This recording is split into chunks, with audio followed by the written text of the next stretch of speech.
Good afternoon, everyone. Welcome to another session of our webinar series, A Day in the Life of. Today, we are very excited to have Mdu Khumalo on board. He is a technical sales manager. Mdu, welcome. Thank you so much for joining us this afternoon.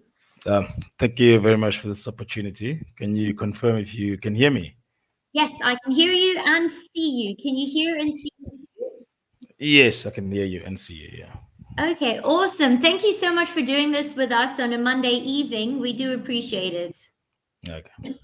All right, so let's get started, Mdu. Tell me, let's start from the beginning. What did you study once upon a time? So basically, my background is that I went to an agricultural high school based in Vryheid, in a small town Vryheid in northern KwaZulu-Natal. And then after that, I went to study and I studied agribusiness, agricultural economics, but more focusing on agribusiness. So that had all, how can I say, it it goes across all most of the fields in the agricultural sector, yeah, or in the Yeah. agriculture academic space. Okay, that's very exciting. Where did you study, Mdu? I started at the University of Zululand in KZN. In KZ. Okay, cool. And you are a technical sales manager. So I did a little snoop on your LinkedIn page today. So I learned a couple of things about you. So tell us, what does a technical sales manager entail? So basically, what a technical sales manager entails is that I look at all the technical aspects of the varieties that we manage, and then Yeah. I take that, and that's the knowledge that I use to be able to sell a variety. For example, Yeah. if one grower who's in the Western Cape is looking to plant, let's say an early navel or an early how can I put it, an early orange. So we call them Okay. navels. Then I would go to them and say, listen, you can plant the orange in this area. It can work or it cannot work. After taking the technical data which we've used or which we've formulated from from actually gathering all the data in our testing and evaluation. So I'll be able to give them proper advice to say, from a technical aspect, I think this variety will be good for you. But it doesn't only end there because I also use market feedback from the varieties that how can I put it? We call them A varieties. So Yes. in category A, where they have royalties beyond planting the plant date. So you'll actually collect royalties from that variety up Okay. until the end of the plant breeders' rights of that particular variety. Okay, that's very interesting. So that Yeah. obviously ties into the intellectual property part of the description of the work that you do. Yes, yes. So Okay. yeah, so that's basically what it means. Yeah. Okay. And protected cultivar, could you elaborate on that specifically? What is considered to be protected cultivar?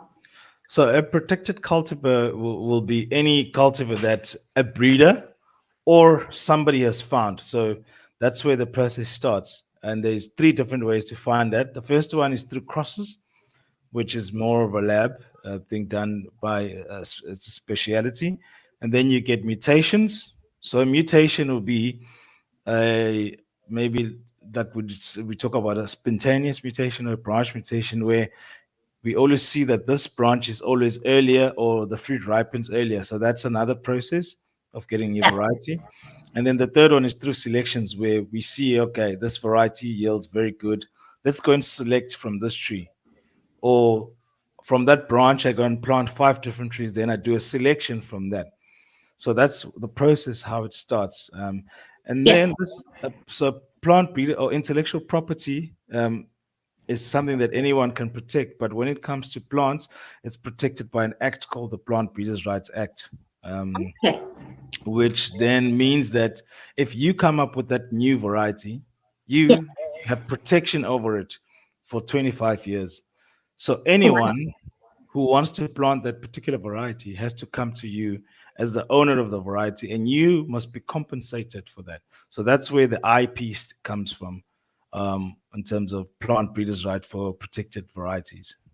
That is very interesting. I didn't even know that When you think about intellectual property, ordinarily you wouldn't think that it would extend into sort of horticulture and plants, but it's so fascinating to hear that if you have a new creation, so to speak, my apologies for the lack of the correct terminology, that you can actually use it as a source of income, Yeah, for sure. I mean, if you look at your phone, it's got more than 50 intellectual property certificates attached to it, which means that nobody can actually be able to use that for a particular point in time. If you look at something like a Coca-Cola bottle, it has Yeah, changed over the years. It doesn't stay the same because every 5 years they need to have come up with a new bottle which looks different. So yeah, I like making an example of what we see in grapes. 10 years yeah, ago, 15 years ago, most grapes, or which we found in the shop, had seeds. yes, And now, when you go to the shop, you find seedless grapes. And as a yes, consumer, you don't really know where that comes from, but that comes from a process, similar process what we do in the citrus, avos, mangoes, and macadamia. So yeah. that came through breeding and mutation, where they ended up coming up with a new variety which is seedless. Now, if you go to the shelf now, almost all the grapes are seedless. That's very true. Yes, that is So in fact. yeah, so all those varieties are owned. They've got owners which own them, and all the farmers who have planted those varieties have paid a certain royalty towards planting those to get the rights to actually plant their material Yeah. or patent, if I can put it like that. Okay, Yeah. that is very, very cool. So do tell me what as a technical sales manager, what is a day like in your life with the work that you do? So a day like in my life would be just answering phone calls from growers. So that's the first part in the office, where we also license, of course, exporters and importers, to be able to export certain protected varieties. So some of that will be that. And then most of the time I'm out in the field visiting nurseries that make these trees. I visit farmers, visit pack houses to check the fruit when it's being packed. And then also a lot of grower visits, personal visits with growers around South Africa. Yeah. Yes. Yeah. Is there a lot of travel involved in the work that you do within the Yeah, country or outside the borders? within the country, and then of course, because uh, for certain African countries, there's not a lot of protection Yes. in terms of plant breeders' right protection, and they are not entirely members. So it's quite limited. Only Zimbabwe's got, and then if someone wants to plant in Botswana, we'd get special permission from a breeder, or to be able to do that. So it'll then include a few of the SADC countries as well, where we're looking to grow as well. So there's a Yeah. lot, but there's a lot of travel within South Africa, but it's more or less, I can say, limited to budgets is maybe 1 week a month, so that it's Fair manageable. enough. And then Yeah. most of it is, if around the Western Cape, 1 or 2 visits a week, or yeah, we plan how we do everything. Yeah. Okay. So, explain this to me. If someone from one of the SADC countries that is involved, let's say Zim, let's use Zim as an example, since you mentioned that country, if they wanted to use a particular strain of, you mentioned citric fruits, so I'm assuming that's where you specialize. Yeah, with Um, citrus, yes.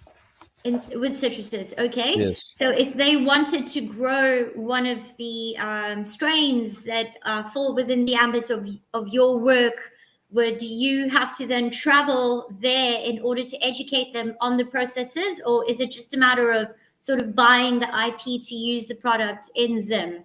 Yeah, it's sort of like buying the IP to use the product in Zim if the government has certain regulations. So we go back to a process of, we call it tip sheet grafting, where the material itself, in a form of bud wood, will be sent to Zimbabwe. It will go through a process of quarantine for about 2 years to make sure that there's not the viruses from South Africa are not coming into their country. So they sort of, it's called a tip sheet grafting stage, where they remove certain viruses and inject it with a certain, like like vaccinating the budwood so that it's immune to those diseases. Because if you bring in material illegally to a particular country, then you stand a risk of having diseases which might wipe up the whole population. So that's where it starts. And once the material is available in that country, then we of course have licensed nurseries.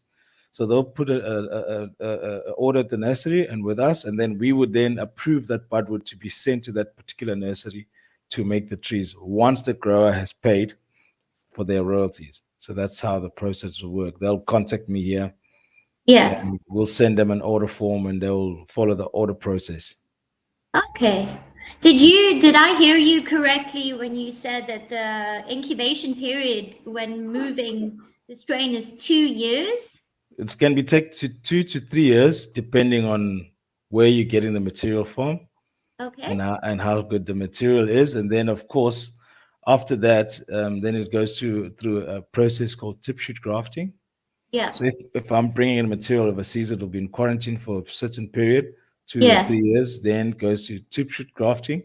That process can also take 1 or 2 years because that's where now I get the new clean material for the variety. Okay. And then to test it in South Africa will take me anything from 4 to 5 years. Oh my. And then before it becomes semi-commercial, I need to have at least plantings which are 10, 2 to 10 years old. Um, so it's a Okay. long process. And then, of course, what's more important for a grower is to make a right decision to plant because they have this variety in their orchards for a period of about 30 years. That's a Yeah. lifespan of a citrus orchard or a Yes. citrus tree. Yeah. Okay. And how did you get into this? So, no, I understand that you went to a school with an agricultural background, but how did you land in this particular job? What's been your process or your timeline? Yeah, so basically, when I finished university, I got an opportunity to work for uh, one of the biggest citrus companies in the Southern Hemisphere, which was called San Miguel, as an intern. So there I started learning, okay, what happens in the pack house? How do you farm citrus? What is this? What does the season looks like from early varieties up until later varieties? And then after that, I spent about 2 years there. And Yeah. then from there, I went into the technical side. So now, where we advise the farmers, okay, you can spread this time. This is how much your pests are in the orchards. Um, you've irrigated too much. This is your spray machine. Doing traps, checking the water levels in the orchards. So it's Yeah. sort of like helping the growers. So that's what I did after that. And then Yeah. from there, I joined Citrical, where I'm working now as a field auditor. So after growers planted this protected variety, I would come and check because sometimes they plant illegally. So I'd check when did you plant it, how many Yeah. trees are on the ground, how many hectares, and I'd map all the orchards around in the Eastern Cape and the whole of South Africa. That was my duty. Yeah. So I did that for about 2 years, and then we have a sister company called Fruitalist or Clement Gold. Yes. So I went to work in Clement Gold to introduce a new variety called Leandri, which they were managing. So when I joined them as a product manager, so I just follow the fruit from the ground all the way into pack house, from there up until the export markets, and then I would give a feedback session back to the growers to say this is Yeah. how we've marketed your fruit because Clement Gold is a marketing company rather than a commercial company. So we were part of um, the introduction of that variety into the market. Um, so that's how I joined them. Yeah. Okay. So I've got quite a few questions on the internship process that you went through. But before we get into that, I'm very curious. What is the sanction system for someone who is illegally growing? So what are the consequences of such actions for the grower? So if a grower is planted illegal, the first thing is we try and mitigate without going to court, or we settle without court. Yeah. And then they will have just to pay that fee or the penalty. And the second step, if he then denies to pay us, then it'll be, of course, going to the court. And then the verdict will be the grower can either be arrested or the grower can they will have to remove the trees from the ground. So we would have to go and cut down the trees from the ground. And then they would be destroyed, or Yeah, what the happens? trees will be destroyed. If I cut down the trees from the ground and remove it, then the trees will Yeah. be destroyed. Okay. Oh, wow. Okay, that's quite Mm, crazy. And you say that one of the alternatives, I mean, the first and the obvious choice is to settle the matter without actually going towards court. So I'm yeah. assuming you're talking in terms of damages payable. Is this a very hefty fine? Normally it will be just the amount of royalties, um, and just the amount that they were supposed to pay initially, and then the I see. penalties will vary according to what the directors want to do there. Understand. And then the plan B, I mean, if that doesn't go according to plan, then you said they could be arrested. So it's considered to be a crime or criminal actions in South Africa to illegally Yes, grow? yes, it's a crime actually. Oh, Um, wow. in other areas which is more advanced, like Europe and the Mediterranean and Spain, there's actually been a few cases like that. Okay. Yeah, Do you there's know of been any without too many details? But, maintaining confidentiality. Have we had instances like that in South Africa? we've had, but they just paid because I mean the South African farmer is a very honest man or Yes. honest person, so they paid whatever was due to us, and we were able to settle that without actually going even to court.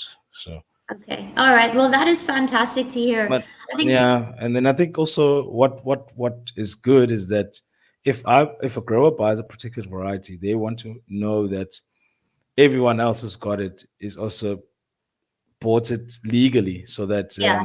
they can compete properly. So in certain cases where there's illegal plantings, farmers will actually tell on each other and say, "Listen, a farmer so and so has got, go and just have a look there and see what's happening." So we work quite good with the farmers, and the relationships we've built are quite good over time. Okay, all right. Well, that's fantastic. It's nice to hear that there's sort of like a community, Yeah, especially in the farming industry, because I think that's very, very necessary. yeah, There's a hell of a lot of questions popping up here with regard to the graduate in training that you did at San Miguel Global.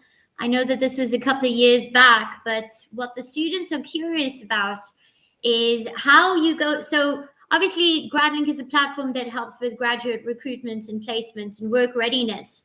And any opportunities for internships is something that is greatly sought after. So if I have audience members who have an interest in following the same steps as yourself, how would they go about from the stage of finishing their degree at university? I'm assuming you did a BSc up yes, yes, until getting to where you are, the internship and all that. yeah. So I'll speak from a horticultural point of Yes. view. So it's very important to actually decide in which part of horticulture you want to be in. So for me, it was much easier because I had covered agronomy and also agronomy and soil science in university. Then I also did animal sciences as well, so I could fit in any side of the agricultural industry. So and I think doing an internship at the right. So if you've done soil science, rather focus on something that will is related to whatever you studied. Because if I look at where the sector in which I am, the Yeah. citrus business, there's so much things one can do. There's quality assurance and accreditation. There's farm management, which I was part of as well. So farm Yeah. management. Then there's technical advisory services. Then there's normal operations. Then there's exporting and marketing. So there's many other avenues, but the first part will be to, of course, to get an internship Yeah. in one of these in one of these fields. And then once one has got an internship, I think the most important thing people don't have is they don't have a driver's license, which can be a very big limitation for you. You know, Yeah. it's quite important to have that. And then while people are still students as well, it's always good to have something in your CV before Yeah. you get out. So in terms of doing some, I mean, if like I'm looking at Stellenbosch now, there's so many. companies, whether from wine to horticulture. There's so many companies which are around, which Yeah. do export citrus. If you look at Technopark, for example, Yeah. I mean, nobody will say no if you come in and say, "I'd like to just work for 5 days Yes. during the holidays." Where do you guys need help? How can I help you guys improve? Or I just need some exposure to what happens in a citrus pack house. Yeah. I'll come work in your citrus pack house for free. Yeah. And all these companies are available online. You can find them online. So I think that will be a very good starting point for anybody who wants to venture into this type of Yeah. business. Yeah. So have a sense of direction with regard to where you want to go as you're completing your degree, and then take initiative. These are two skills that I'm hearing from you. What other soft skills do you think are important for people venturing into, especially my audience, young graduates? What do Yeah. you think is important for them to relate to a future employer or mentor interested in going into your field? I mean, the more skills you have, the better. So if you, for example, coming to work with me, I need to have proof that you've done a course in terms of, let's say, Microsoft Word. Okay. How proficient are you with Microsoft Excel? Are you able to do what courses have you done? I mean, there's a lot of courses. But there's something we call maybe on the it's called the PASOS. It's called the one for fertilizer. To do fertilizer, because you don't learn how to do fertilizer recommendations in university. There's Yes. another one for it's called of CASA. It's a course that you can do while you're still studying to learn more about to learn more about IPM, so integrated pest management, Yes. how it works. So by the time you get to the employee or somebody who's going to employ you, then you can provide. And listen, I've got I've got a FATASA um, fertilizer certificate. I've got an AFCASA certificate. I've done my I've got my driver's license. I've done this course on Microsoft. I'm on this course on on Excel, and Yeah. this is what I do. These are the extra certificates that I have apart from my degree. That helps one knock on the door a bit better, I guess. Yeah. I mean, you have to distinguish yourself, right? It's not just about the piece of paper coming out of university anymore, because, there's tens of thousands of students coming out of university at any given point in time. So you need to definitely distinguish yourself. But tell me, Mdu, where would graduates find out which are the most relevant short courses that they need to pursue? I mean, it's, um, it's just if you look in terms of job specs, let's say go onto LinkedIn. I mean, Yeah. and then you look at the type of jobs you would want to be involved in. They always have the minimum requirements that they want, and I can assure you that most probably the first one will be: are you proficient in Microsoft Excel? Yeah. Are you able to use Outlook? You know, Yeah. Yeah. so those are the one of the two that I've seen most of the time. You know, so you just look at the different causes or the different jobs which are online, and then that will give you an indication of what you actually need before you actually go and start. Even intentions themselves, they need certain level, because Basics. you won't reach a certain level if you can't use Excel, for example, and Yeah. you're working with data on a day-to-day basis, and you're taking 15 minutes to do something that can be done in 3 minutes. Yeah. Yeah. No, that's so important. I love this piece of advice that you're giving the graduates. Look at the job descriptions now. You might be busy with your degree, but that doesn't mean that, you can't look and research and do what you need to do now for when you graduate, then you are more prepared. Do tell me, where do you stand on soft skills for trainees that might come into your field? How important do you think soft skills are? Excuse me, what are soft skills? Okay. So yeah, that's It's the basic things like how well do you communicate? How well do you listen? Are you an active listener? Are you a team player? Are those sort of skills, the more, not the certificate based skills, important Yeah, when you are pursuing a similar career? yeah, for sure. I mean, for myself, because I'm into sales as well, it's very important to be able to be relatable. That's one thing. And also, sometimes it's just important to be a good person, because you can teach skills, any other skill, but you cannot teach somebody to be a, a great or good human being. And also being kind and polite in the way that you address things and the way that you speak to people. That's quite important. And then I think to also have emotional intelligence, being able to read certain Yeah. situations, and being able to behave in a certain manner around people. I think that helps a lot as well. Yeah, no, Yeah. that's very true. I love what she said there. You can teach certain things, but if you're coming in with a certain kind of character, it is a little bit easier, or you're a more teachable person, Yeah, essentially. for sure. Yeah. Well, this happens to me 100% of the time on Mondays, but in your instance, I'm getting quite a few queries with regard to the different qualifications. So, I'm going to reach out to you via email, Mdu, and if you could drop some of the names of some of the preferred qualifications outside your degree that the students could possibly pursue. It seems they're very interested Yeah. in your field. And then, unfortunately, I have to say thank you very much now. Already, our time is up. We Okay. really appreciate you taking this time to talk to us today. Okay. No, really appreciate it. Thank you for inviting me. I All really right. got to think a little bit harder about some of the questions which I wasn't really aware of. But yeah, thanks for the opportunity. No, this was so great. I was absolutely intrigued. I might have some of my own questions myself, just out of curiosity. Okay. All right. Have a lovely evening, do. Okay. Thank you. Cheers. All Eh? right. Bye.